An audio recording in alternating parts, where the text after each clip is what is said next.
Jour 25. L'examen de conscience comme chemin vers le sacrement de la pénitence. Amis du Seigneur, nous avons fait une pause au mont Sinaï avec Moïse pour scruter à la lumière du Christ les tables de la loi, notamment 9 des 10 commandements. En tant que temps de grâce par la prière, le partage et la pénitence, les 3 exercices du carême visent à nous rapprocher de Dieu et du prochain. Chacun d'eux vise essentiellement à nous plonger dans l'immense amour de Dieu. Ce Dieu avec qui nous avons rompu la communion par le péché. La pénitence, comme chemin de conversion, est une démarche pour revenir au Père dont on s'est éloigné par nos fautes. La confession, comme aveu de péché, est reconnaissance et louange de la sainteté de Dieu et de sa miséricorde pour incliner la main juste de Dieu envers l'homme pécheur. Il faut recourir au pardon et à la paix que le Christ donne comme à ses disciples à la résurrection. La paix soit avec vous, avec la mission de remettre les péchés à ceux à qui vous remettrez ces péchés, ils seront remis. À qui vous maintiendrez ces péchés, ils seront maintenus. Jean 20, 23. Ainsi, la réconciliation avec Dieu devient l'ultime porte de passage pour renaître des ruines du péché avec le Christ ressuscité à Pâques. L'apôtre Paul insiste sur cet aboutissement heureux. Laissez-vous réconcilier avec Dieu. 2 Corinthiens 5, 20. Il faut dès lors préparer cette rencontre avec Dieu par un examen de conscience. À ce propos, Saint Jean nous dispose à oser faire le pas.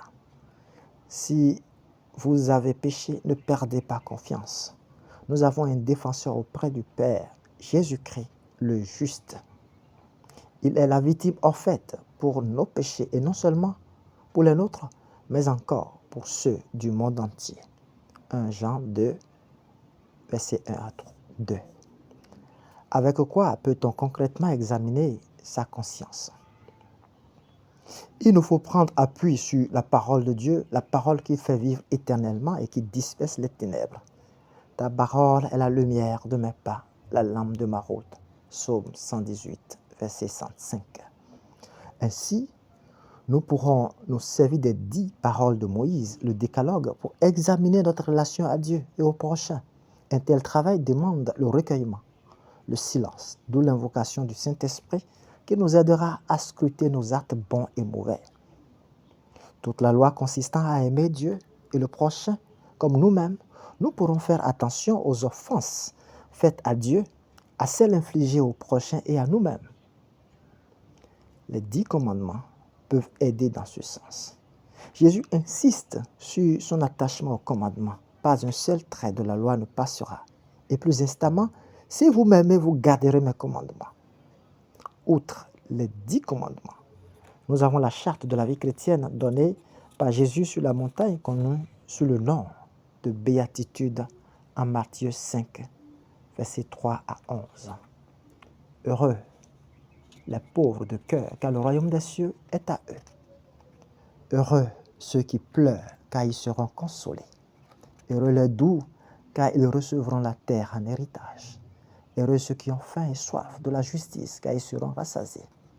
Heureux les miséricordieux, car ils obtiendront miséricorde.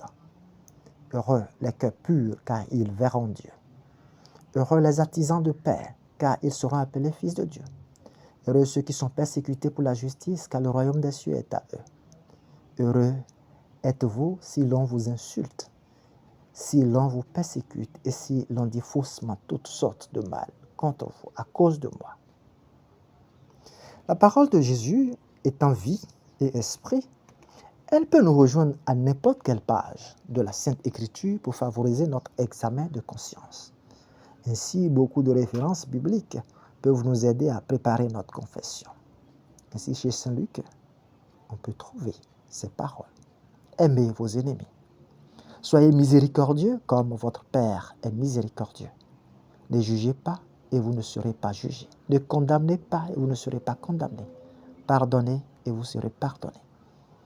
Donnez et l'on vous donnera. La mesure dont vous vous servez pour les autres servira aussi de mesure pour vous. Qu'as-tu à regarder la paille dans l'œil de ton frère, alors que la poutre qui est dans ton œil à toi, tu ne la remarques pas? Luc 6, versets 35 à 38 et 41. Puisque toute la loi se ramène à l'amour et que nous serons jugés sur l'amour, l'amour de Dieu et du prochain peut être aussi apprécié au regard des œuvres de miséricorde corporelle et spirituelle. Ainsi donc, nous avons comme œuvre de miséricorde corporelle ce qui suit: donner à manger à ceux qui ont faim, donner à boire à ceux qui ont soif, vertir ceux qui sont nus, loger les étrangers, visiter les malades, visiter les prisonniers et ensevelir les morts. Comme œuvre de miséricorde spirituelle, on retient ce qui suit: conseiller ceux qui doutent, enseigner ceux qui sont ignorants, réprimander les... Jacques 1, versets 13 à 15. Il convient de bonne foi de prévenir ce mal à la porte de l'homme par la pureté d'intention et de regard, car l'œil est la fenêtre du corps et de l'âme. La culture de la pudeur qui préserve l'intimité de la personne avec le refus de dévoiler ce qui doit être caché sont des gestes qui veillent sur les sens. La pudeur guide le regard et les gestes conformes à la dignité des personnes et de leur union. Elle invite à la patience dans la relation amoureuse. Elle inspire le choix du vêtement et maintient le silence ou la réserve là où transparaît le risque d'une curiosité malsaine. Elle se fait discrétion. CEC 1752 et 1762, 25-21 et 25-22. À l'heure des réseaux sociaux, elle préserve à l'exposition de l'intimité sur les toiles et aussi le recours aux images à caractère intime et obscène. Heureux les cœurs purs, car ils verront Dieu.